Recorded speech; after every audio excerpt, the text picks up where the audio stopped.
Sejahtera, terima kasih masih berada di channel ini. Bagi mereka yang baru bergabung di channel ini, sila tekan subscribe, like, komen, share supaya Anda tidak akan ketinggalan info-info yang saya akan sampaikan di channel ini. TPM seru kerajaan negeri rancang Presiden hadapi banjir lebih baik.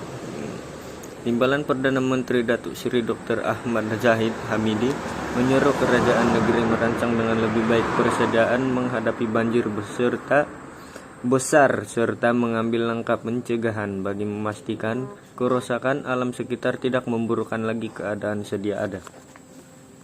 Beliau berkata selain faktor semula jadi dan geografi, faktor manusia juga boleh menjadi penyebab berlakunya banjir besar. Sehingga kan terdapat kawasan yang tidak pernah dilanda banjir besar, kini turut ditimpa bencana itu. Menurutnya, kerakusan pembalakan haram dan penerokaan hutan secara tidak terkawal mengakibatkan ekosistem terjejas teruk, manakala kawasan tadahan hujan hilang fungsi.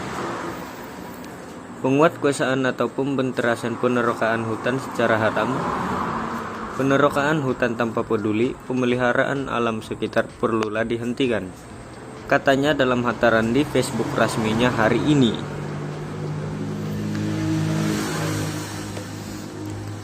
Ahmad Zahid berkata sistem saliran dan perparitan juga perlu diselenggarakan lebih baik, termasuk aspek pendalaman supaya tidak berlaku takungan air dan tersumbat sekaligus menyebabkan banjir kilat maupun banjir besar di desa atau perumahan di kota.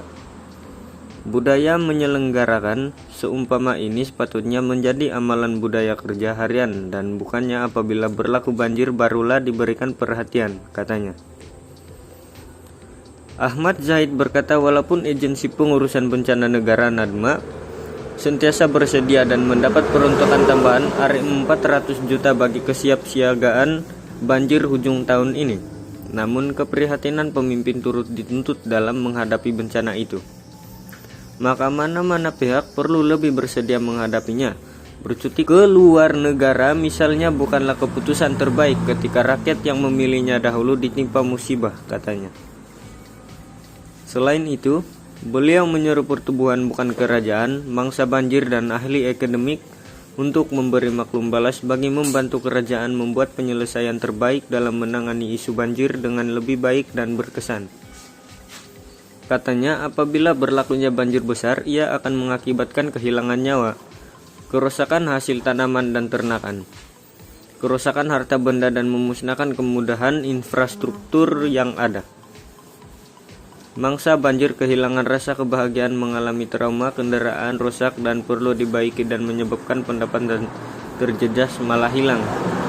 Ini menyebabkan indeks kebahagiaan hidup merudum dan kesejahteraan hidup terjejas, katanya.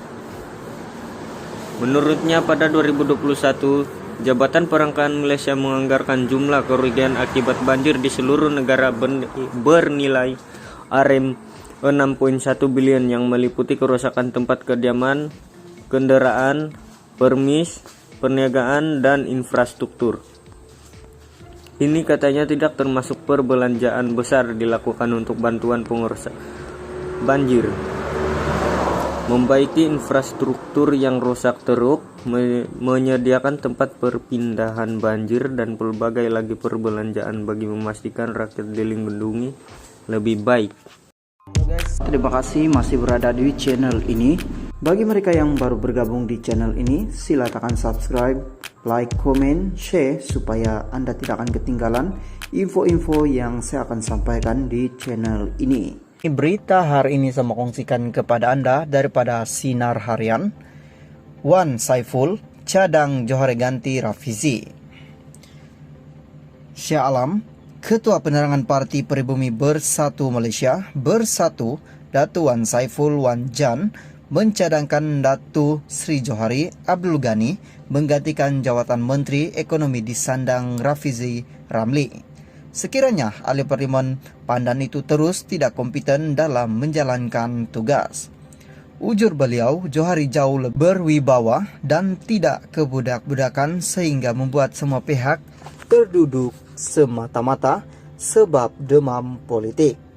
Matlamat kerajaan bukan untuk bagi sesiapa, terduduk. Tetapi matlamat kerajaan ialah membantu rakyat tanpa mengira pegangan politik. Sepatutnya pada masa ini latihan bagaimana nak memulakan supply side reform, pembaruan dari segi penawaran, supaya kita ada penyelesaian jangka panjang berkaitan harga barang. Pada Jumaat, Rafizi berkata penggunaan perlu berperanan menjadikan penawaran dan permintaan terhadap barangan lebih anjal, termasuk dengan tidak membeli produk yang dijual pada harga lebih mahal berbanding sebelum ini. Pada Isnin, Rafizi dalam laporan media memaklumkan bahwa pemimpin PN yang mempertikaikan kenyataannya berhubung isu penawaran dan permintaan barangan akan terduduk dalam sebulan lagi, setelah langkah itu difahami seluruh rakyat dengan rasional. Selain itu, ulasan Wan Saiful, sikap angkuh Pakatan Harapan PH Barisan Nasional BN itu yang menyebabkan mereka sentiasa tersasar, sedangkan sasaran sebenar sepatutnya adalah menghasilkan ide membantu rakyat. Tapi disebabkan angkuh, sasaran PHBN belum lagi nak balas dendam jika ada orang kritik mereka. Akibatnya, penyelesaian masalah rakyat masih belum ada. Semasa bekas Perdana Menteri Datuk Seri Muhyiddin Yassin dan Perikatan Nasional PN memegang kuasa, kita perhati menjaga kebajikan semua rakyat dan kita langsung tidak pernah terniat supaya PH terduduk. Tak kira PN atau PH, semua kita bantu. Itulah beza kerajaan PN yang adil dan PHBN yang tidak kompeten, katanya, ujurnya. Guys, salam sejahtera. Terima kasih masih berada di channel ini.